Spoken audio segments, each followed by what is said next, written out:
22장 부활의 문제 작은 2번에 성경도 하나님도 알지 못하는 거로 이 말씀. 자, 성경은 구약 전체의 문서 전체를 가리키는, 성경 전체를 가리키는 말씀이죠. 우리가 부활절이나 부활에 말씀드렸던 성경, 시편, 그렇죠? 그 다음에 율법에 대한 두루마리, 그 다음에 예언, 선지자, 그렇죠? 그게 거기 다 기록된 것이 나에 대한 것인데 그거 다 이뤘다 말씀하셨어요. 그것이 이거다. 이게 부활이라고 말씀하셨어요. 그게 완성된 게 부활이죠. 부활은 율법의 완전이죠. 부활은 율법의 완전한 완성이에요. 그게 완성이에요. 거기까지 말씀하셨는데 예수님이 부활이 모든 성경을 통해서 알 수 있도록 가르쳐주고 있다는 거예요. 부활에 대해서. 근데 부활에 대한 것들을 잘 모르면 어쩌면 여러분 성경을 오해하는 경우가 많이 생긴다는 거예요. 왜냐하면 거기는 이 땅에서 경험되어지는 세계가 아니거든요. 그리고 이해를 한다고 한들 이렇게 추리를 하겠죠. 상상의 것이죠. 그런데 이제 영적으로 부활이 와가지고 주님의 부활을 경험한 사람들은 이게 이해가 깊이가 달라지겠죠. 그래서 생각하는 상상으로만 알 수 있는 게 아니고 실제 부활을 가지고 있어야 돼요. 영적으로는. 그래서 성경이 만약 성경이 모든 성경에서 부활이 모든 성경에서 가르치지 않는다면 예수님의 부활도 거짓말일 가능성이 높아요. 그죠? 성경에 부활이 있다는 것을 이제 명시해 주는 거고. 자, 하나님의 능력에 대한 무지, 불신앙, 그것은 성경을 오해하게 만듭니다. 여러분 지난번에 무지에 대해서 말씀드릴 때 뭐가 어떻게 해서 무지가 오고 그 다음에 어두워진다고 그랬어요. 마음이. 에베소 4장 몇 절이었어요?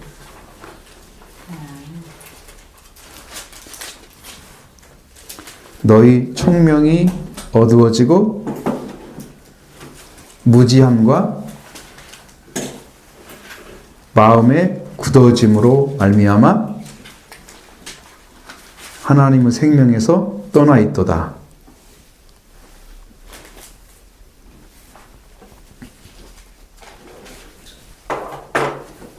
분명하죠? 그러니까 여러분 이 총명이라고 하는 것은 이해력을 가리킵니다. 근데 여러분이 성경을 읽을 때 이해력이 딸리잖아요? 그러면 성경이 쑥쑥 안 돌아요. 그래서 예수님이 제자들을 성경을 깨닫게 하실 때 뭘 열어줬다고요? 마음을 열어줬다고요? 성경에는 마음을 열어 그렇게 나왔잖아요. 거기는 이해력을 열어. 아셨죠? 성경이 이해력으로 들어가야 돼요. 하나님의 이해와 하나님의 능력이 그리스도라 그랬잖아요. 그 이해력이 개발되고 완성되는 그 은혜가 여러분한테 와야 성경을 깊이 이해할 수 있어요. 깊이 들어가요. 이것이 안 되면 이제 무지가 생겨. 그걸 못 알아들으니까 영적 무지가 와서 그 무지가 계속되면 마음이 굳어져. 고정관념 생겨. 신앙생활은 이렇게만 해야 돼! 라고 자기가 고집을 만들어. 그 사람들은 하나님의 생명 안에 들어갈 수가 없다는 거예요. 그럼 뭐가 필요해요? 주님이 여러분의 이해력을 열어서 성경을 깨닫게 하시는 은혜가 필요한 거죠. 그러니까 주님을 만나셔야 된다는 거예요. 오직 예수 그리스도를 통해서 제자들도 그걸 알게 됐습니다. 오늘 우리도 예수님을 만나서 속죄와 부활이 이루어진 상태에서 뭐가 이루어졌어요? 부활 때 말씀하신 거잖아요. 부활이 이룬 상태. 그 부활의 주님을 만나면 뭐가 개발된다? 이해력이. 그래서 여러분이 성경을 이제 알게 되는 거예요. 그 전까지는 자기 고집일 가능성이 높아요. 자기 생각일 가능성이 높아요. 성경 안다고 하지 마세요. 그러니까 저는 몰라요. 그래야 돼요. 알아도 몰라요. 그래야 돼. 그런 것들이 나의 우상을 만드는 건가요? 스스로 자기 신앙관 같은 것을 거짓 신앙 체계를 만들어서 뭐 이렇게 믿어야 되고 저렇게 믿어야 되고 그렇게 만들어가는, 성경을 알지 못하니까 스스로 만들어져서 그게 무지함에서 오는 거예요. 영적인 개발이 되면 무지함이 아니고 알게 되잖아요. 그러면 더욱더 온전하게 말씀도 지켜가고 생활도 지켜가고 그러니까 생명관계도 지켜가고 이렇게 해서 우리의 삶이 완전해져요. 점점 완전해져요. 완만해져요. 전체가. 이제 그 부분을 여러분도 생각하셔야 됩니다. 성경을 안다고 하는 거, 그 쉬운 거 아니에요. 정말 하나님의 은혜가 필요합니다. 네, 많은 사람들은 그냥 가르치면 되는 것처럼, 꼭 배우면 되는 것처럼 이렇게 배우고 있습니다. 교회에서는. 그러니까 성경 공부 많이 하면 똑똑한 줄 알아요. 그거 가지고 쓸모올 때 아무도 없어요. 왜 그런지 아세요? 나중에 그것이 자기 지식화 돼가지고 자기 생각대로 막 얘기를 해. 자기 깨달은 것을. 그래서 서로 대립되면 싸워. 이게 해결되는 게 아니라 막 싸워. 내 말에만 돼, 네 말에만 돼, 이러고. 논쟁이 생긴단 말이에요. 무지함이라는 것은. 무지함은 논쟁을 안 생기게 하려면 말씀대로만 이해가 딱 되면 논쟁이 안 생기죠. 그냥 넘어갈 수 있죠. 다 받아들일 수 있죠. 그게 이제 하나님 말씀의 은혜거든요. 그걸 찾아내셔야 될 것 같은데. 그래서 불신앙, 무지함도 불신앙도 많은 오해를 막 만들어내는데, 그 다음에 사두개인들은 부활에 대해서 알지 못했습니다. 그걸 왜 그럴까요? 부활 자체를 부인해버리는 거예요. 말씀드렸죠? 지난번에도. 그 사람들은 세속주의 신앙이고 현실주의 신앙이고 또 생각이 어디 머물러 있어요? 헬라적 사고에 머물러 있는 거죠. 그래서 여러분에게 모세 오경은 인정하는 나머지는 잘 인정하지 않고 그랬다고 말씀드렸죠. 그래서 그들의 무지함은 세속적인 사상을 가지고 성경을 해석하는 거예요. 헬라에 무슨 신이 있나요? 그건 다 거짓 신이잖아요. 그리스 신화, 로마 신 다 거짓 신이잖아요. 만들어낸 이야기들이죠. 세상은 그것이 판치고 있을지 모르지만 하나님은 거짓이라고 말씀하시고 신화에 따지지 말라고 말씀하시고 그래서 그런 거짓신 자체를 가지고 있는 그런 신화의 바탕을 둔 그런 문화들도 있잖아요. 근데 그런 걸 가지고 신앙인 것처럼 마치 그 새로운 지식을 문물을 받아들이면 그게 새로운 신앙인 것처럼 새로운 지식체계를 만드는 거죠. 이게 잘못된 사고를 맞아요. 성경은 언제까지 가도 변할 수가 없는 거예요. 그죠? 언어만 바뀔 수 있어요. 왜? 그때 언어가 다른 언어로 이해가 되고 바뀌어진 상태이기 때문에 그걸 바꿔주는 거야. 그래서 번역은 계속돼야 되지만 바꾸면 안 되는 거죠. 성경은 진리가 영원하기 때문에. 그런 가치가 있는 거죠. 그 가치를 찾아내야 돼요. 부활 자체를 부인하는 그들은 중대한 실수를 범한 거죠. 그래서 부활을 이해할 수가 없었던 것입니다. 하나님도 모르고 성경도 모르고 하나님도 모르는 거예요. 그래서.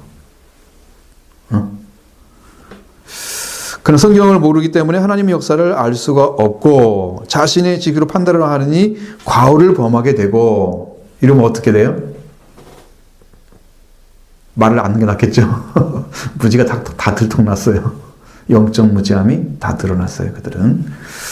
그리고 이런 오해 때문에 예수님이 진리로 오신 거예요. 진리를 알아야 다 알 수 있습니다. 관계를 다 알 수 있어요. 진리를 하게 되면 예수님을 대적하는 자가 되어버린 사람들, 그래서 그런 사람들은 구원을 받기가 어려워요. 그렇게 오해를 하고 성경을 받아들인 사람들은 구원을 받기가 거의 불가능하다. 여러분, 이 사고라는 것이 언제 바뀌다냐? 사고가 바뀔 때가 언제예요? 사고가. 이건 아니구나 딱 했을 때 여러분 바뀐 다음에 또 나중에 그것이 아닌 거라로 바뀌어져 있어요? 아니면 옛날 그대로 가지고 있어요? 바뀌어서 가지고 있으면 그걸 적용해야 돼요. 자, 근데 이게 어느 순간에 그것이 오래돼 가지고 지식이 사라지게 되면 또 옛날 그대로 남아 있어요. 적용하지 않으면 내 것이 안 되기 때문에 내 살과 피가 안 된 거야. 녹아지지가 않아서. 그러니까 살지 않으면 성경은 다 녹슨다 생각하시면 돼요. 헛것이 되는 거예요. 나한테는 아무 이득이 안 돼. 삶으로 옮겨지면 그게 내 것이 돼가지고 사고가 딱 바뀌어져 있는 거예요. 그러면 내 말도 생각도 그렇게 그걸 따라가려고 하는 중심이 딱 이렇게 바꿔진 상태로 가는 거예요. 계속해서. 응? 변화는 그렇게 입을 수 있습니다. 자, 그냥 성령도 하나님도 알지 못하는 거로 생겨진 문제, 사두개인들의 문제 말씀드렸죠? 그 이상한 얘기 했잖아요. 예수님한테. 그 아인에 대한 이야기. 그 부활에 관한 거 상관없죠? 부활체는 십도 안 가고 장가도 안 가는 상태가 되는 거예요. 남자, 여자가 없어요. 천국 가면. 거기는 생명을 태어나는 곳이 없어요. 이 땅에 태어난 생명만이 천국에 들어가는 거예요. 그래서 이 땅이 큰이라는 생명하고 번성하는 축복을 이 땅에 주신 거예요. 하늘에 주신 게 아니에요. 그래서 생명하고 번성하는 축복이 어디까지 연결돼야 돼요? 여기서 태어났잖아요.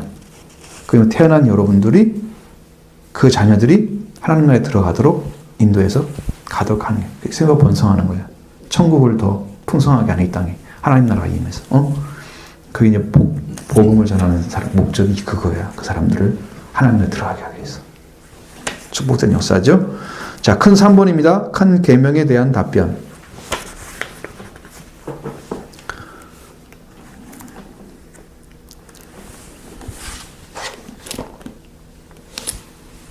(34절부터) (40절) 마태복음 22장 34절로 40. 자, 같이 읽어보겠습니다. 예수께서 사대인들로 대답할 수 없게 하셨다함을 바리새인들이 듣고 모였는데 그 중에 한 율법사가 예수를 시험하러 묻되 선생님, 율법 중에서 어느 계명이 크나이까? 예수께서 이르시되 네 마음을 다하고 목숨을 다하고 뜻을 다하여 주 너의 하나님을 사랑하라 하셨으니 이것이 크고 첫째 되는 계명이요 둘째도 그와 같으니 내 이웃을 내 자신같이 사랑하라 하셨으니 이 두 계명이 온 율법과 선지자의 강령이니라. 아멘. 자, 가장 큰 계명의 작은 1번, 작은 1번이죠. 가장 큰 계명이라고 이제 제목을 붙이면 이거 분명히 율법사였던 바리새인 중 율법사였던 사람이 이제 시험을 한 거예요. 제가 예수님한테 말씀을 가르쳐 달라는 게 아니었어요. 예수님 그걸 알고 있는지를 시험해 본 거예요. 참 어색하죠. 근데 예수님은 거기다 말씀을 하시는 거예요. 율법 중에 어느 계명이 크냐고 대신 질문을 하고 있습니다. 자, 그러니까 예수님이 내 마음을 다하고 목숨을 다하고 뜻을 다하여 주 너의 하나님을 사랑하라 하셨으니 이것이 그 첫째는 계명이요 둘째는 그와 같으니 내 이웃을 내 몸과 같이 사랑하라 하셨으니 이 두 계명이 온 율법과 선지자의 강령이다 라고 말씀하시는데, 사랑의 계명에 대해서 원천적이고 불변한 특성이 들어있다고 말씀하셨어요. 그게 가장 기본이 되는 거예요. 하나님 사랑과 이웃 사랑이 성경의 뼈대와 같은 거예요. 뼈대와 같은 거예요. 그래서 십자가가 딱 만들어지면 이게 이제 신앙생활이 완성되는 거예요. 십자가는 이게 거기다 붙여놓는 게 아니고 여러분이 이루어야 될 거예요. 성모 그리는 게 중요한 게 아니야.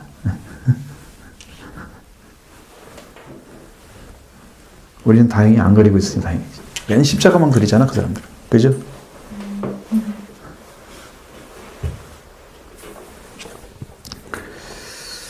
자, 그러면 사랑의 계명이 원천적이고 불변한 특성이 들어있다.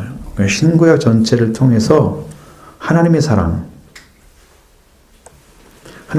어떤 사랑으로 나타났나요? 여러분이 믿는 하나님의 사랑은 어떤 거예요?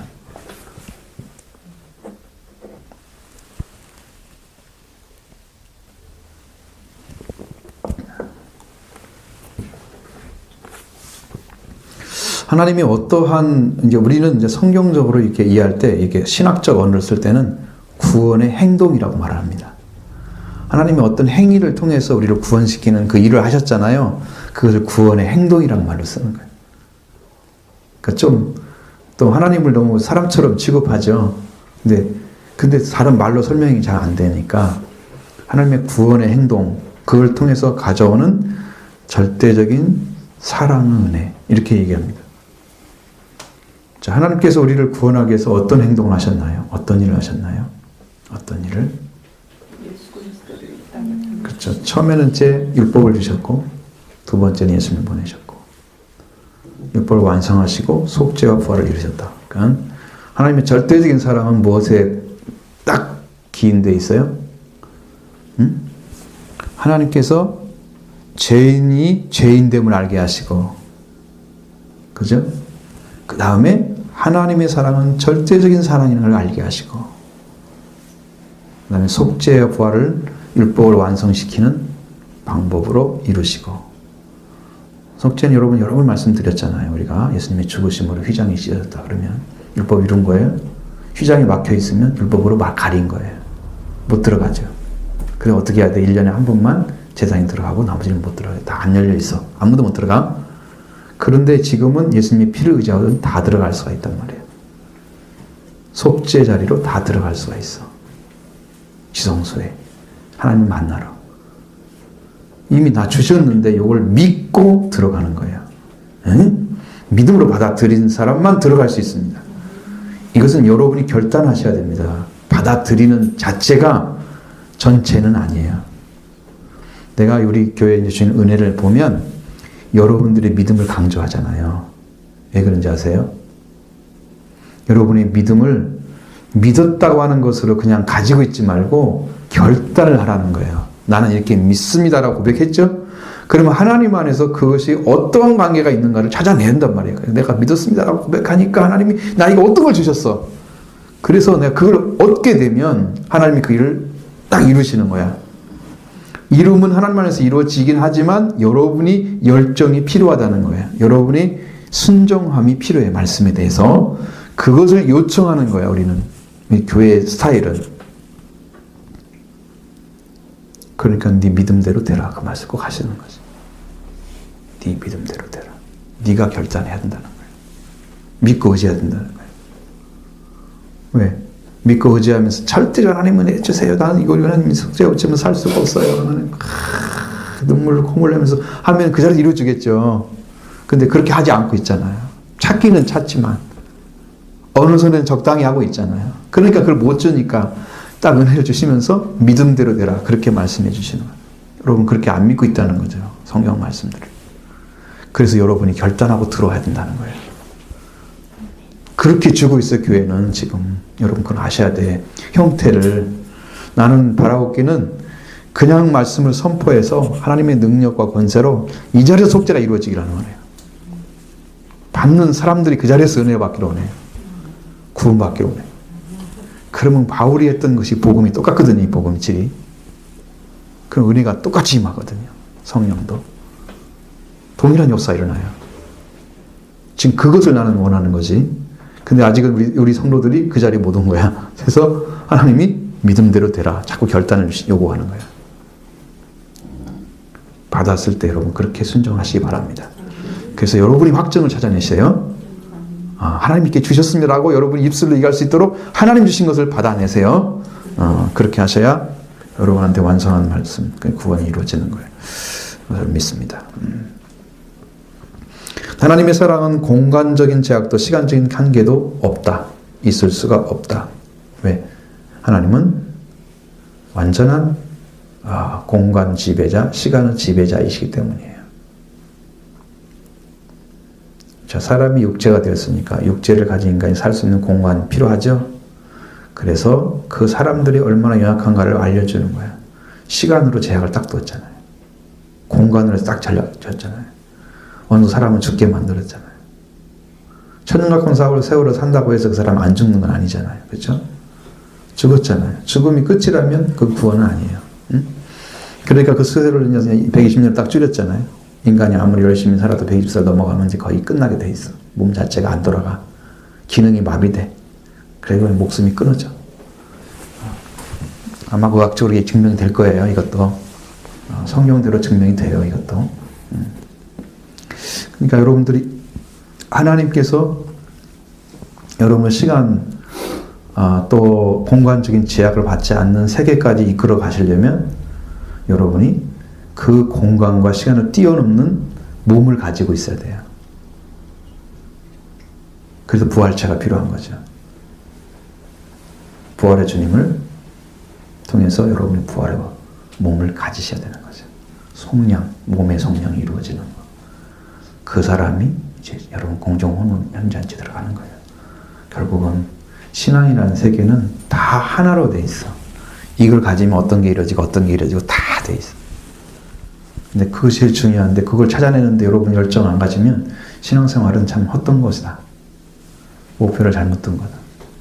허비하고 낭비한 다음에 이거 아니네. 그때 늦은 거야.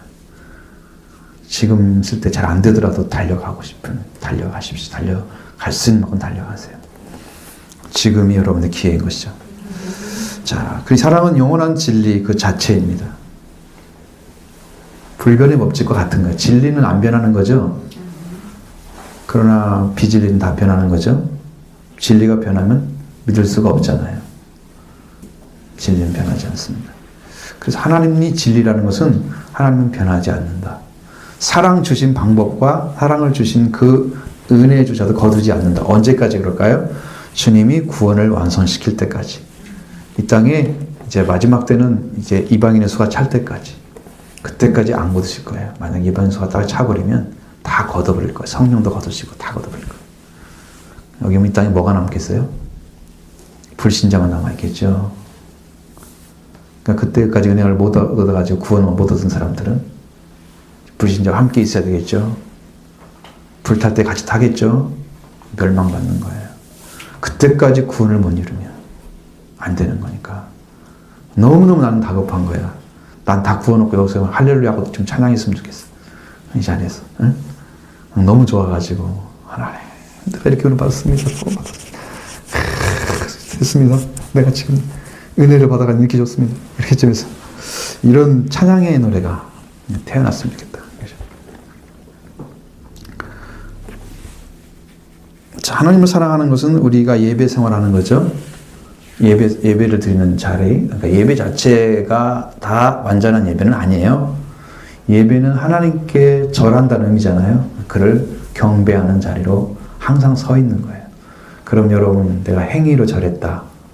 자, 하나님 절해. 그래가지고 애기가 절했다. 그러면 그게 세배한 거지만, 근데 무슨 마음으로 했을까요? 세뱃돈 주세요라고 했겠죠. 혹시라도 그럴지도 모르죠. 아니, 그 마음에 준비가 안 된 상태로 그가 무엇을 위해 절해야 되는지 모르면서 절을 하고 있다 그러면 그 절의 의미가 없잖아요. 자, 예배를 드려야만 합니다 하고서 교회에서 요청하니까 여러분 예배 드리는 사람으로 왔어, 교회에. 그냥 예배 드리는 사람이 됐어. 그 예배는 아니죠. 여러분이 10년 안에 하나님을 높이는 마음이 있어야 되고 존중하는 마음이 있어야 되고 그분을 두려워하는 마음도 있어야 되잖아요. 경외심. 진정으로 높으신 분을 인정하는 그 존경심이 있어야 되잖아요. 그러니까 그런 것들이 다 합쳐져서 여러분 안에 존재하고 있으면서 이 예배 시간을 통해서 드려지는 게 하나님께서 말씀도 내려주시고 내주시니까 그걸 통해서 가까이 갈 수 있는, 그리고 그분을 정면으로 볼 수는 없지만 간접적으로 말씀을 통해서 성령을 통해서 오시는 대로 또 받고, 그렇죠? 그래서 예배가 중요한 거죠. 예배가 빠지면 다른 건 다 잘 될 수가 없어요. 예배가 중요합니다. 기도하는 생활 중요합니다. 기도하는 생활. 그분을 요구한다는 것은요, 여러분이 주님을 사랑하기 때문에 요구하는 것입니다. 어떤 사람 같이 있고 싶어요? 사랑하는 사람 같이 있고 싶은 거죠. 하나님과 같이 있고 있다면 하나님의 사랑을 내가 알았기 때문에 같이 있고 싶은 거죠. 그러니까 그게 근본적인 부분에서 여러분이 가지고 있어야 될 생각이에요. 하나님을 사랑을 그러니까 마음도 가야 되고요. 여기서 뜻도 가야 되고 여러분의 목숨도 가야 돼요. 내가 숨이 다 되는 그 시간까지 하나님 향한 중심이 변하지 않아야 돼요. 뜻도 변하지 않아야 돼요. 여러분의 마음도 변하지 않아요. 그래서 하나님은 마음을 다해서 사랑하는 거예요. 마음을 다해서 사랑을 하는 것이. 풀마인드. 그러니까 전체 통틀어서 하나님을 딱, 그럼 여러분의 사고 속에 하나님이 딱 자리 잡고 있어요. 예수 그리스도 성령. 삼위일체 하나님이 딱 자리 잡고 있어, 마음에. 내가 생각하면 하나님 성령, 예수 그리스도 딱 생각이 나. 그러고 난 다음에 자리를 잡고 있는 거야. 이제 생각하면 저기 집에 맛있는 누룽지 생각이 나 이러면 안 된다니까. 응? 자기 가면 또 맛있는 뭐가 있어 또 먹자고 골목 가면 또 그런 생각하면 안 된다니까. 딱 생각하면 그거보다 먼저 나고 하나님은 나중에 생각이 나고 그냥 순서가 바뀐 거야. 그냥 생각하면 그게 나와야 돼. 그럼 자리 잡힌 거야. 그것이 뭘 하는 거다? 마음을 다하는 것이죠.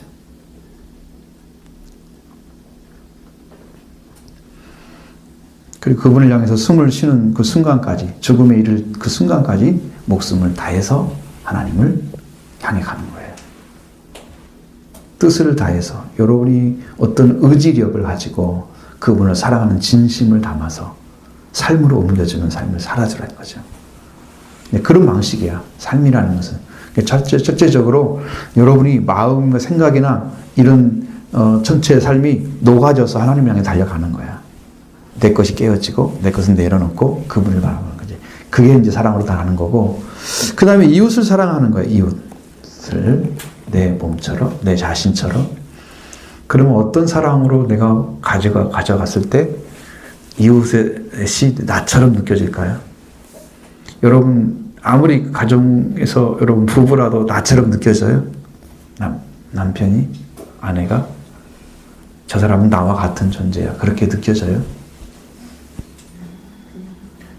왼수 같은 놈이 좀 사라져라 그렇게 생각해?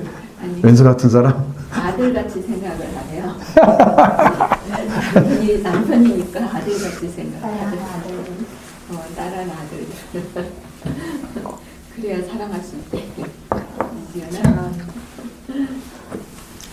근데 그 문제가 사람을 사랑한다는 그 위치가 제일 어려워요. 왜 그러냐면 여러분의 사랑이 하나님의 사랑으로 완성되어진 사랑을 가지게 되면 여러분이 가지고 있는 사랑을 하나님의 사랑으로 표현해내려고 삶을 바꾸거든요. 형태가 바꿔지는데 이 사랑을 녹아지지 않은 상태에 있어. 그러니까 하나님 사랑을 잘 많이 몰라. 그러니까 내가 내 방식대로 사랑을 딱 만들어 갖고 이렇게 하려고 하니까 다가가는 방식들이 너무나 틀려가지고 안 통해. 그건 자기 사랑에 불과한 거야. 그래서 그건 안 되는 거야. 그러니까 그분을 위한 거라면 그 사람이 어떻게 되기를 원하기 때문에 내가 이 말을 하고 행동을 하는지를 자기가 알고 있어야 돼. 그 사람이 무엇을 때문에 그 사람이 하나님께 구원을 받고 하나님의 거룩한 자녀가 되기 위한 목적이 있다면 나의 삶도 그렇게 풀어져 나가야 돼. 그 사람 대해서. 그 생명을 위한 삶이 되는 거예요. 나처럼 생각해야 되잖아. 나. 자신과 같이. 네 자신과 같이. 사랑하라 그랬으면 그건 내 것이잖아. 내 거. 나와 똑같잖아. 나도 구원받기를 원한다면 이 사람도 구원받기를 원해야 되는 게 맞는 거거든요. 그래서 내가 그 삶을 풀어가야 맞아. 그렇게 풀어가야. 내가 녹아지지 않고 어떤 내 것을 강요하는 장식으로 사랑할 수는 없어요. 그 사람을 위한 방식이지만 그 사람이 녹아질 수 있도록 만들어야 돼. 태양빛보다 바람이 더 셀 것 같지만 태양빛이 사실은 옷을 벗게 하는데 더 빨라요. 자기를 내려놓는 더 빨라요. 따뜻하게 해주기만 해도 사람들은 더워서 송글송글 땀이 나면서 옷을 벗죠. 바람을 아무리 세게 봤자 바람을 이겨내기 위해서 옷을 더 꽉 잡고 잠그는 거죠. 그건 절대로 이길 수가 없어요. 그러니까 은혜는 하나님께서 그냥 막 내려주시는데 이 은혜를 알지 못하는 사람들은 하나님께 대항하는 게 아니라 세상에 그냥 많이 상처받고 이렇게 힘들게 살아가잖아요. 근데 하나님께 속한 사람들은 그런 것들에 대해서 크게 관심이 없어요. 세상에 관심이 많이 적어지니까 하나님의 중심으로 돌아오잖아요. 그럼 하나님이 창조한 것들, 하나님이 주신 것들에 대해서 많이 누리며 살아가니까 우리가 훨씬 더 가까이 갈 수 있는 거지, 영적으로도. 그래서 창조물에 가까이 가는 사람들이 선함을 가지고 있다. 창조물에 가는 사람들. 그래서 치유를 받으려면 사람들이 다 어디로 가요? 응? 세상에서 상처받은 사람들이 어디로 들어가요? 응? 다 산천으로 들어가잖아. 그죠? 응? 거기 가가지고 그냥 혼자 사는 거 재밌잖아요. 세상 사람과 좀 결별되고 자연은 나에게 요구하는 게 별로 없어. 내가 순응해 살면 걔가 나한테 다 해줘. 내가 심은 대로 다 거둘 수 있게 해줘. 걔는 거짓말 잘 안 해. 죄가 있으면 몰라도 그 외에는 뭐 다 겪는 거니까. 그래서 하나님이 주신 것들은 우리한테 거짓말을 잘 안 해요. 사람은 거짓말을 많이 하죠. 여러분 자신을 하나님께 드릴 수 있는 준비가 되어지면 그러면 이제 이웃사랑이 가능해져요. 내가 하나님께 드리는 마음이 별로 없으면 이웃사랑이 불가능해져요. 그만큼 하나님의 사랑이 여러분이 이루어져야만 이웃사랑이 이루어져요. 이웃사랑의 완성은 역시나 성령을 받아야 됩니다. 성령은 사랑을 부어주는 영입니다. 사랑이 여러분 내려오면 여러분도 사랑으로 녹아져요. 그 마음은 그냥 일반적인 사랑의 모습이 아니에요. 훨씬 더 온전한 거예요. 그 영으로 주시는 사랑은 회복이 이루어지고 실제로 마음도 변화시켜주고 여러분 사고도 다 바꿔지고 굉장한 많은 변화를 갖다 줍니다. 성령이 오시고. 그래서 사고력이 깊어지기도 하고 이런 관계도 좋아지고 그 다음에 내가 어떻게 해야 저 사람의 상처를 안 주고 좋게 만들 수 있는가. 최대한 그 사고의 위치를 딱 보면 위치를 바꿀 수 있어요.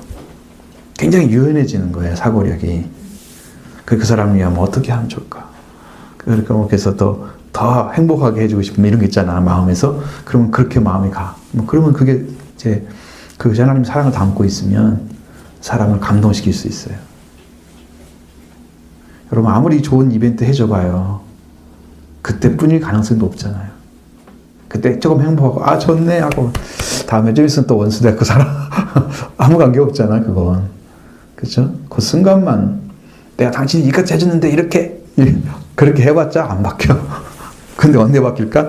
내가 사랑을 가지고 변하지 않는 그 모습으로 그대로 살아가주면 나를 믿을 수가 있어. 하나님을 믿을 수 있는 거, 하나님이 창조하신 창조물이 지금도 하나님의 말씀대로 순종하기 때문에 우리가 해가 내일 뜬다는 것을 알고 있잖아요. 하나님이 내일 해가 안 뜨게 한다고 우리는 큰일 나버리는 거야. 이제 다 죽어야 되는 인류가. 네. 지구가 안 돌아간다고 생각해봐. 한쪽에는 계속 해가 떠 있고 한쪽에는 계속 어둠이 있으면 다 망해. 응? 공기도 안 돌아가. 그럼 뭣도 안 돼? 바다도 안 돌아가. 달이 돌아가야 되는데 바다도 가만히 멈춰 있으니까 달만 돌아야 안 되는 거야. 하나님이 만든 대로 그대로 있기 때문에 우리가 살아갈 수 있는 거야. 그 하나님의 사랑은 변함없이 창조된 대로 이루어지고 있는데 그래서 우리가 믿고 있는 거죠. 내일이 온다는 걸 알고 있어요. 그래서 내일도 약속을 하는 거야. 몇 시 만나? 그 시간에 올 거니까. 그걸 알고 생각하는 거지. 그만큼 중요하단 말이에요. 우리의 삶이라는 것은. 하나님 창조하신 삶인데 우리의 삶도 사랑을 가지고 있다면 내 삶도 그렇게 표현이 되어지면 하나님처럼 표현이 되어지면 사람들이 신뢰할 수 있는 사람이 되는 거죠. 저 사람은 변함이 없네. 어디서 근거하고 있을까? 살펴보니까 신앙이었어. 하나님을 믿는 신앙이 저 사람을 저렇게 빛되게 하고 가만히 있는데 저 사람이 너무 멋있게 잘 살아주는 거예요. 일생을 살아주는 거예요. 정말 멋지다. 이건 모든 사람들이 저렇게 됐으면 좋겠어. 그렇게 아름다운 삶이 되는 거예요. 표대가 되어주는 거예요. 이 땅에서도. 그래서 우리 가정에서, 직장에서, 사업 현장에서 섬기고 존대하고 사랑하는 그런 행위들을 어디에 기인하고 했을까? 그것이 하나님의 사랑의 완성을 가지고 이웃에 다가가기 때문에 이루어지는, 거기에서 기인하는 것입니다. 하나님 사랑이 이루어지면 이웃 사랑이 완성되는데 이웃 사랑의 완성은 하나님 사랑의 완성인 거죠. 하나님 사랑이 완전하게 왔다 그러면 어디까지 이루어지냐면 이웃 사랑이 이루어져야 완전한 거예요. 성경이 그렇게 이야기하고 있고 하나님도 그렇게 예수님도 말씀하신. 하나님은 선인과 똑같이 햇빛을 내리신다고 그랬잖아. 불안한 자, 의로운 자에게 똑같이 비를 내리신다고. 하나님은 전혀 차별하지 않는다. 죄인이나 의로운 사람이나. 왜? 일단 살고 있으면 내 자식들이잖아. 저는 돌아오지 않는 자식이고 저는 돌아온 자식이야. 그렇죠? 죽으면 소용없어. 이제 돌아올 기회가 없으니까. 이 땅에 살아가는 사람에게는 하나님은 동일하게 은혜를 베푸는 너희들도 하늘에 계신 너희 아버지처럼 온전하라. 그런 사랑을 가지고 살아줘라. 세상에. 그렇게 말씀하시는 거예요. 하나님이 온전한 것처럼. 변함없으실 것처럼. 자, 그러니까 기인은 어디야? 하나님이잖아요. 하나님의 사랑이 나타나는데 사람에게 그대로 이루어지잖아. 그 사랑이 완성되는 것이 이웃사랑의 완성이란 말이에요. 그러니까 우리들도 그런 사랑이 필요하다는 거죠. 그런 사랑이 이루어져야 한다는 거예요. 그러니까 뭔가 여러분 이제 이 계명의 완성이라는 것은 성신앙의 높은 위치를 가리키는 것이 낮은 위치가 아니에요. 계명이 이루어지는 거잖아요. 하나님의 사랑, 이웃사랑 계명이. 그것은 이제 여러분 보세요. 성경이 회개하고 죄사함 받고 죄사함 얻어서 이제 이 부활이 같이 오죠. 두 번째로 성령 받죠. 성령 받아가지고 성령으로 말미암아 하나님 사랑과 이웃 사랑이 완성된 위치에 들어가야 그게 사랑이 이루어진 건데 그게 계명의 완성이 거기에 있는 거예요. 그러니까 낮은 수준이 아니에요. 말씀만 가지고 이렇게 얘기를 하는 게 그런갑다 그러지 이렇게 영적으로 쭉 들어보면 그렇게 안 이루어진단 말이에요. 그래서 항상 여러분들 하는 길은 정말 가장 가깝게 하나님 우리를 대하시는 방법이 뭐냐면 여러분이 정말로 회개하는 것밖에 없어요. 나를 죄인으로 인정해 드리는 거예요. 나는 내가 하나님 잘못했어요. 내가 죄를 지었어요. 마음으로부터 진심으로 말씀 드리는 것도 하나님 다 받으시더라고요. 그래서 그것을 가지고 여러분에게 이것을 이제 풀어가는 방식이 있어요. 기도하는 방식 중에서 하나하나를 정말 내가 누구를 위해서 기도하고 싶다 그러면 그 생명을 대신해서 기도하는 거야. 하나님이 생명을 용서해 주세요. 제가 잘못했어요. 올바르게 못 가르쳤어요. 하나님 용서해 주세요. 그러면서 그 마음이 가면 하나님이 그 생명도 손을 대주시고 말씀에 약속도 주시고 은혜도 주세요. 그래서 회개로 들어가야만 되는 거예요. 하나님은 회개 외에는 우리가 갈 길을 열어주지 않았어요. 하나님 가는 길을. 다 거기서 풀어져요. 속죄도 거기서부터 와요. 이제 그렇게 해가지고 가요. 여러분 회개로 들어가는 길이 최고의 축복의 길이다. 최고의 축복의 길입니다. 그게 회개가 열쇠예요. 하나님의 은혜를 여는 열쇠입니다. 회개해야 돼요. 회개로 천국이 가까이 와 있다고 말씀하시잖아요. 열쇠를 말하는 거예요. 천국까지 열어지는 거예요. 회개가. 응? 깊이 들어가면 거기까지 열어지는 거예요. 천국까지 문 열어져. 자, 그러니까 회개가 또 뭘까 또 이제 복잡하겠죠. 그 얘기를 하려면.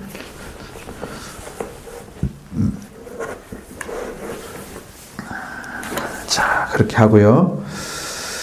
자, 두 번째, 가장 큰 계명에서 두 번째, 작은 2번, 마음을 다하고 사랑하라.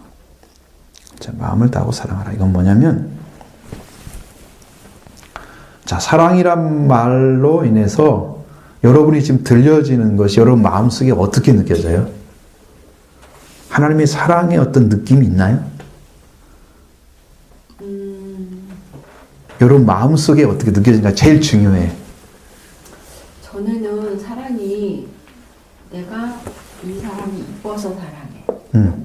내 주관적으로 그냥 사랑하는 건데 요즘에 느껴지는 사랑은 이 사람이 원하는 걸 주는 걸 내가 해주는 것이 사랑인 것 같아요. 그렇죠. 방향이 바뀌었죠, 당연히. 네. 하나님의 사랑도 마찬가지로 기다려주시고 그리고 우리가 원하는 걸 하나님이 원하는 거 우리가 영원히 하나님과 같이 교제하면서 사는 건데 그거를 하나님이 주시는 거예요. 말로 들려지는 사랑도 있어요. 표현하는 방식. 말이 들려졌을 때 사랑이 느껴지면 그 사람 마음에 사랑을 담고 있는 거예요. 전해지죠. 그런 것들이 마음이 이심전심이라는 게 전해지는 거예요. 그러니까 지금 이제 그 일반적인 사랑도 가능한데 지금 하나님에 대한 사랑을 지금 얘기했잖아요.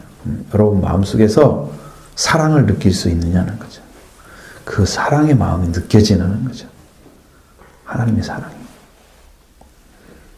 여러분 마음까지 말씀이 안 들어가면 의지로 못 내려갑니다. 지식에 딱 멈춰 있으면 의지로 안 들어갑니다. 머리만 알아듣고 마음은 안 움직이면 이게 삶으로 못 들어갑니다. 그러니까 지금 여러분 들려지는 말씀이 여러분 마음에 들어가느냐 내가 물어보는 거예요. 지금 마음으로 받아들이는지 아니면 이성으로 받아들이는지 이 사고방식으로 빨리 마음이 개발돼야 돼. 그거 안 되면 여러분들이 설교를 들을 때도 설교 말씀이 마음에 들어가서 움직여야만 회개가 나타나요. 마음을 안 움직이고 머리만 하면 회개가 안 이루어져요. 하나님 이거 주세요 라는 얘기를 하지만 마음에서 하는 건 아니기 때문에 열매가 없어요. 감정이라는 게 이렇게 수시로 변하기는 하는데 그런 감정들이 좀 메말라가니까 그런 마음이 조금 안 열려고 안 움직이는 것 같기는 해요. 그러니까 이제 집사님 같은 경우는 이제 이렇게 말씀 들을 기회가 좀 적잖아. 근데 확실히 그것이 차이가 있을 수 있어요. 오늘도 정 목사님 통화할 때 그러시더라고. 말씀을 복음을 계속 들어야 되는데 그래야 메말르지 않는데 심령이 그래 은혜의 길로 간대. 그러니까 여러분 선포된 말씀이 한 번만 딱 들어야 끝나면 여러분은 몰랐지 모르죠. 그 말씀을 또 되새기고 내가 못 들었던 거 들려지고 그러면 내 안에서 새로워지는 거지. 그래서 전체적인 내용이 뭘 얘기하는지를 딱 찾아내면 줄거리가 나오잖아요. 그 정도만 찾아내면 여러분 성경을 잘 들은 거예요. 여기서 부활을 통해서 뭐라고 말씀하시는 거지? 뭘 말씀하려고 하는 거지? 통틀어서. 그리고 이제 전부 막 다 얘기를 해줬어. 20절까지 얘기했다가 막 1절에서. 그러면 그 중에서 무슨 절이 딱 남아. 몇 절이 딱 남아. 그러면서 주제절처럼 딱 느껴지는 이 말씀들이 있어. 그러면 그것만 딱 잡고 있어도 그 말씀이 제대로 들어진 거란 말이에요. 통째 다 들으려고만 노력해서는 안 되고 다 들을 수도 없어 그게. 그러면 다시 리바이벌 해야지. 그러지 말고 그렇게 찾아서 거기에 중심되는 구절 분명히 있어. 또 한 번 외쳐주는 말씀들이 있어. 그럼 그걸 찾아내면 여러분 영적으로 회복되는 역사가 일어나죠. 말씀이 집사님 부족해서 그런 거야. 말씀을 계속 들으셔야 돼. 자, 그래서 보세요. 사랑은 하나님의 사랑을 받아야서 반드시 하나님의 사랑을 받아서 받은 사람이 하나님을 사랑하게 되어 있다는 거예요. 내가 자식이 돼서 태어나면 그 부모를 사랑을 받았잖아요. 그럼 부모를 사랑하게 돼 있어요. 자식은. 그렇죠? 다른 사람보다 특별한 대상이잖아요. 일반적인 사람을 사랑하는 것보다 훨씬 더 특별한 사랑을 같이 나눌 수 있는 대상이잖아요. 그러니까 하나님이 여러분을 이렇게 태어나게 하시는 아버지가 되어주시면 여러분은 그분에 대한 특별한 사랑을 나타낼 수 있어요. 할 수 있어요. 하게 되는 거예요. 마음이 저 끌리게 되어 있는 거예요. 나를 낳아주신 분에 대해서 끌리게 되어 있는 거예요. 내 마음 중심에서. 그렇죠? 그러니까 진심이 담아져서 그 말을 하고 또 그렇게 행동하고, 물론 이제 뭐 여러 가지 불편한 상황도 많이 있겠지만 그런 것은 사람이 살아가는 삶에는 다 끼어 있는 거지. 우리가 완전한 사람이 아니기 때문에. 이제 그렇지만 우리가 기본적으로 생각할 때 부모님에 대한 사랑은 뭔가 가지고 있잖아. 기본적으로 어떻게 돼야 되겠구나 내가. 이런 거 가지고 있죠. 그 사랑이 이제 중심이 중요한 거예요. 그래서 하나님을 사랑을 하는 사람들은 하나님께 태어난 자식들이에요. 하나님의 사랑을 많이 받으면, 받은 경험이 있으면 사랑하게 돼 있어요. 그러니까 사랑을 지금 받고 있다고 하면 여러분 하나님의 사랑이 점점 더 여러분 안에 깊이 다가올 거예요. 성경을 읽을수록 더 깊이 다가오고 은혜가 오고 그러면서 더 하나님을 알게 되잖아요. 근데 우리가 또 감정으로 말하면 감정적인 부분만 터치해서는 감정이 흔들어지는 게 뭐예요? 감정이 흔들리는 게 뭐 때문에 흔들려요? 왜 변해요? 응? 응? 상황이 그렇게 만들잖아요. 순간순간 뭐 바뀌고 여러 가지 있으면 막 그 마음이 어질어질해가지고 이거 막 다 흩어져 버리고 마음이. 그러니까 여러분 상황에 따라 움직이는 게 감정적인 거야. 그러면 감정을 안 따라가려면 뭐가 필요해요? 의지가 필요한 거죠. 그 하나님의 사랑이 의지까지 내려가서 여러분을 지배하는 삶이 되어지면 그때는 그게 상황에 따라서는 많이 안 들려요.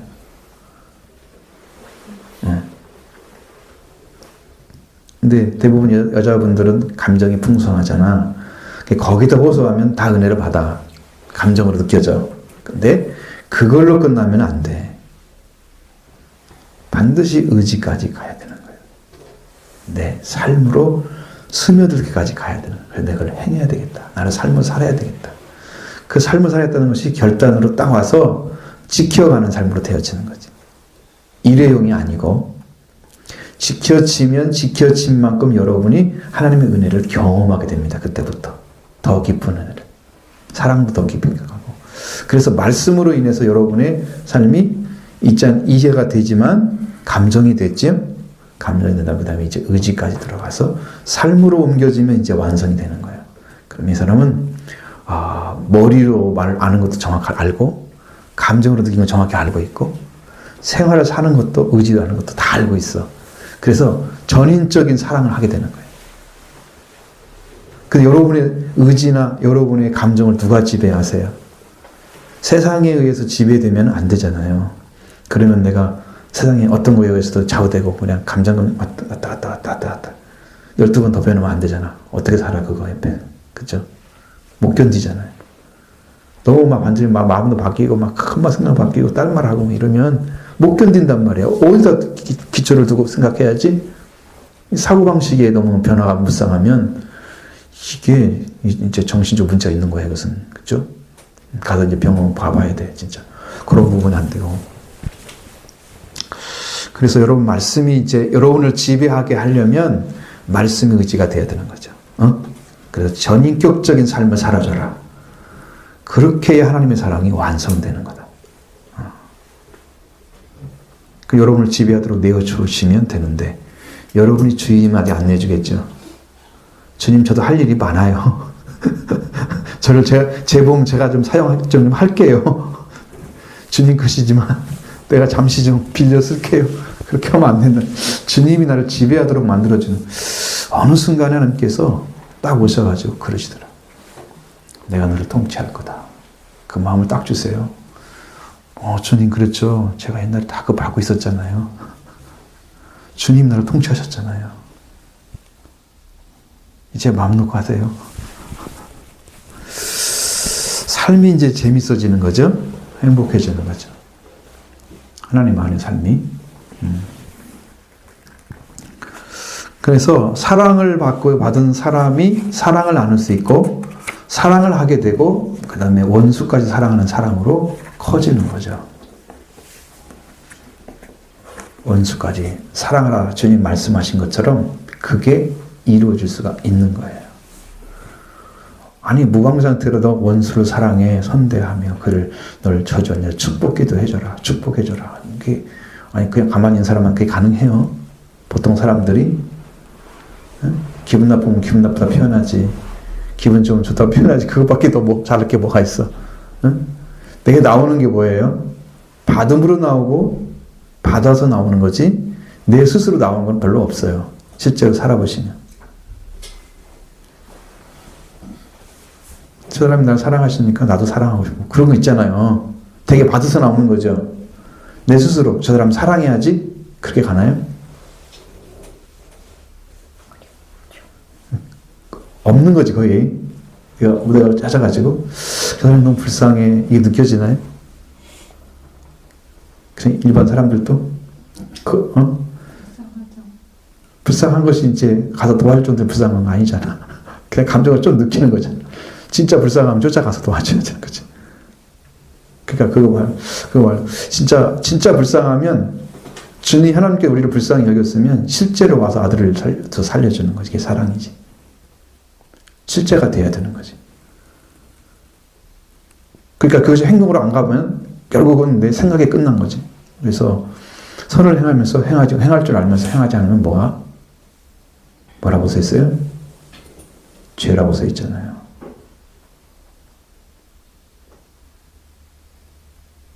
알면서 안 거예요.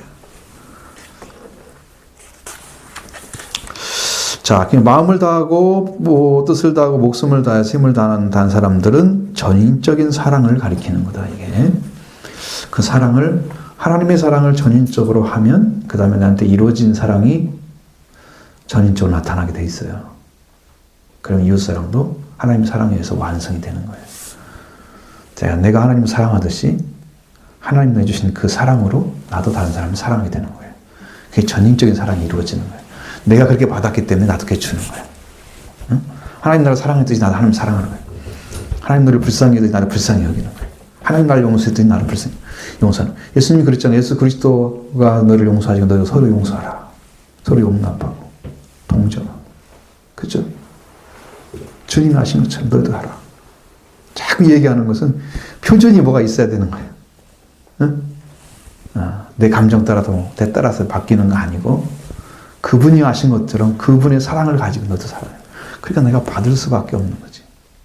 받은 걸 주는 거니까. 그러니까 지금도 풍성한 사랑이 내려오면 여러분도 그냥 그 사랑이 나와요. 여러분 이렇게 넘쳐야 하잖아요. 그릇이 넘쳐야 흘러나오잖아요. 내가 너 있는 것, 나도 먹을 것도 부족한데 줄 수 없잖아요. 그래서 사랑이 풍성해져야 되는 거예요. 나 넘칠 정도로 충만해져야 되는, 이게 저절로 흘러나가는 거지. 사랑을 갖다 줄 수가 있어. 사랑을 줄 수가 있어. 하나님의 사랑이 부족해서 우리가 못 받는 건 아니고, 하나님의 사랑은 풍성한데, 우리가 그분에게 그걸 요청하지 않는 거야. 조금 받으면 그걸 만족하고 그냥 적당히 살아. 더 이상 필요 없는 것처럼 살아. 여러분 교회 가면서 기도하면 조금 기도하면 뭐예요? 마음에 좀 기쁨이 오잖아요. 아 오늘 기도했어. 좋아.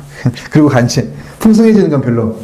근데 하나님은 뭘 요구하시냐면 여러분이 기도할 때 사랑이 태어날 때까지 하라는 거죠. 사랑할 수 있는 마음이 태어날 때까지 기도해요. 그래야 사랑할 수 있대요. 그래야 사랑이 나를 통해서 나가는 거죠. 내가 통로가 되어주는 거예요. 내 감정 싫지 않고, 내 감정 싫지 않고, 내 생각 싫지 않고, 오로지 하나님의 사랑만 나타내는 그것이 이루어지기 때문에, 그래서 여러분 사랑이 태어날 때까지 기도하라고 하시는 거예요. 그러니까 우리가 다분히 못 받는 것은 너무 덜라고 안 하기 때문에 못 주는 거예요. 하나님이 풍성하지 않아서 못 주는 게 아니에요. 너무 달라고 하지 않는 거예요. 하나님은 나 풍성해. 성경에 많이 나와 있잖아요. 하나님의 사랑에 대해서. 충만하다는 말씀 쓰잖아요. 성경도. 하나님이 충만하게 오는 것은 하나님의 사랑이 임재하는 거예요. 자, 그러면 하나님의 충만함이 있는 곳에는 충만한 가운데 있는 사람들이 또 충만함 받겠죠. 그냥 부으면 부을수록 더 그래요. 그럼 낙수 효과라는 거 아시죠? 대기업이 이렇게 하면 사람들이 잘 씁니다. 그러니까 여러분 하나님 말씀이 은혜가 넘치면 여러분들도 그것을 다 가게 돼 있어요. 교회 가는 사랑이 쏟아지면 여러분도 사랑이 푹 가서 여러 10년 간데 막 기쁨이 느껴지고 그 안에 그 사랑이 막 썩 타오르고 평화가 느껴지고 막 영적 회복이 일어나고 막 그러죠.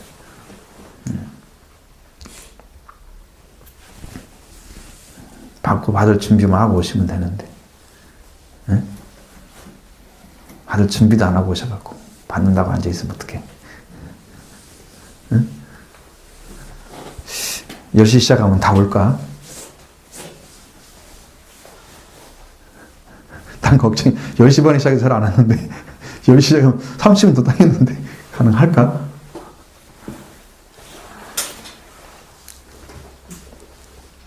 지혜는 걱정 않겠다. 8시는 좀 아슬아슬해요. 그러니까 8시 좀 비슷하게 오잖아. 그러니까 2시간 전에는 와. 약 2시간 전에. 충분해. 별로 문제가 안 돼. 최소한 9시 반까지는 오셔야 찬양을 하고 이제 말씀 들어가지, 은혜 받지. 그러면 준비가 안 된 상태로 이제 준비가 되는 거야. 이제 그러고 가는 거지. 자, 여기 문제가 있어요. 그래서 우리는 사람들을 대할 때 존중하고 존경해야 되는 그런 위치에 서 있어야 돼요. 사람의 생명이 얼마나 존귀한가를 발견해 난 사람들, 존중해야 대상이고 귀한지 발견한 사람들은 그 사람들을 그렇게 대할 수 있겠죠. 좀 소홀히 대하는 부분이 없어야 된다는 거예요. 대부분 사람에 대해서. 그게 신앙을 가진 사람들의 특징이에요. 근데 여러분들이 내가 사랑할 사람은 사랑하고 미워할 사람은 미워하면 어떨까요? 세리들도 다 한다고 그랬잖아요. 지들끼리 인사 다 하고, 그렇죠? 자기도 사랑하는 사람을 하게 무난하면 뭐 잘하는 게 뭐가 있을까? 그렇게 말씀하시잖아요. 더 한 게 뭐가 있어? 세리들도 그렇게 해. 세리는 그 당시의 사람 중에서 제일 저질적인 사람으로 봤던 거죠. 제일 저질적인 사람으로. 근데 그들도 그거 할 줄 안다고 말이에요. 그럼 더 하는 게 뭐가 있어야 되나? 그게 필요한 거죠. 그래서 여러분과 제가 이제 이게 가져야 할 진리는, 우리가 가져야 할 진리는 전인격적인 하나님의 사랑으로 인해서 오는, 거기서부터 하나님의 사랑으로 내가 뭐가 찾아졌어요? 생명이 찾아졌잖아요. 내가 하나님께 태어났잖아요. 예수 그리스도를 통해서. 하나님 분 사랑으로 인해서. 그러면 예수님 통해 태어났으면 나도 하나님 자녀가 됐잖아요. 자녀는 낳은 자를 사랑한단 말이에요.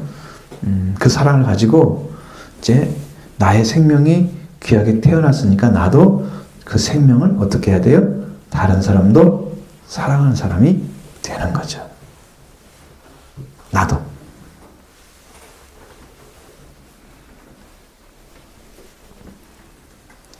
그렇게 해야 여러분이 생명을 정확하게 보고 사랑하는 거죠. 자, 그래야 부당할 대우받는 사람이 안 생기는 거죠. 내가 사랑하는 사람은 사랑하고 내가 미워할 사람은 미워하면 세상 사람도 다 같이 하는 거, 그거 더한 것도 없고 잘한 것도 없잖아요.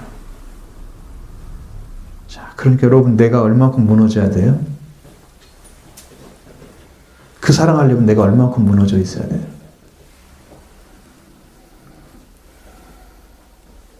그렇게 사랑하려면. 자, 그 반대로 생각해봐. 무너진다는 말은 나를 내려놓는다는 의미로 받아들이면 여러분이 얼마만큼 서 있어야 돼요? 둘 다 맞죠?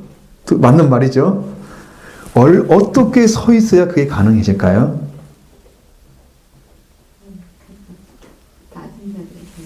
가장 낮은 사람이랑 다른 사람보다 더 존귀할 테니까.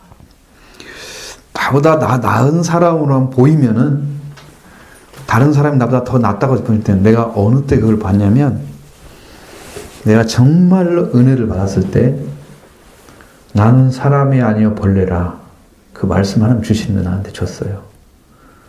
내가 얼마나 낮아졌냐면 이 세상에 있는 사람 중에 나보다 못난 사람이 없었어. 모든 사람 나보다 나아. 근데 내가 다 사랑의 대상이었어, 그 사람들. 그러니까 그 마음이 찾아지면 나는 사랑할 수가 있어. 좌우를 분별하고 뭐 사람을 분별하고 이런 게 아니고, 인간적인 게 아니고, 그 사람을 바라보면 생명이 보이더래. 그 예수님은 바리새인들, 서기관들 따라오고 장로들 따라오고 대장 따라왔잖아요. 막 와서 성화시키는 이 사람 다 보이겠죠. 근데 예수님은 누구를 사랑했냐 그러면 죄인들, 세리들, 창녀들 사랑했다. 왜 사랑했을까 그러면 그 사랑을 받아들였기 때문에 사랑한 거예요. 똑똑하다는 바리새인들, 서기관들 안 받아들였어요. 아무리 사랑을 부어주고 충만하게 내려줘도 안 받아들였어요. 그들은 사랑의 대상이 못 된 거예요. 스스로가 하나님의 사랑을 버린 거예요. 교회도 마찬가지야. 와서 사랑의 대상이 되어줘야 돼요, 여러분들이. 주님의 사랑의 대상이. 그러니까 세리와 죄인과 창녀가 되어줘야 돼. 여러분들이 와서 주님께, 응? 그렇게 나는 보잘것없는 인간이다. 정말 사랑을 받아야 할 대상이다. 내려놔야 은혜가 내려오는 거야.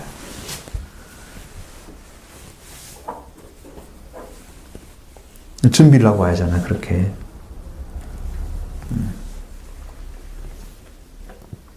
그럼 내 안에 그것이 채워지면 나도 사랑할 수 있게 되는 거죠. 사랑할 수 있게 됩니다.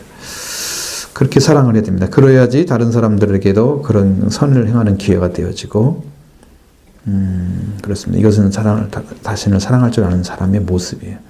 기회가 있으면 모든 사람을 선을 행하는 거, 다른 사람에게. 그것이 이웃사랑의 좀 첩경이거든요. 선하게 행동을 해주고 도와주고 하는 것들이 시작인데, 신명기 6장 5절에 너는 마음을 다하고 뜻을 다하고 힘을 다하여 내 하나님 여호와를 사랑하라 하셨죠. 그 말씀대로 이루어지는 거예요. 난 이게 금방 끝날 줄 알고 지금 농가를 했더니 벌써 시간 다 가버렸네. 1시간이 이렇게 빨리 갈 수가 있어요. 딱 1시간 했어요.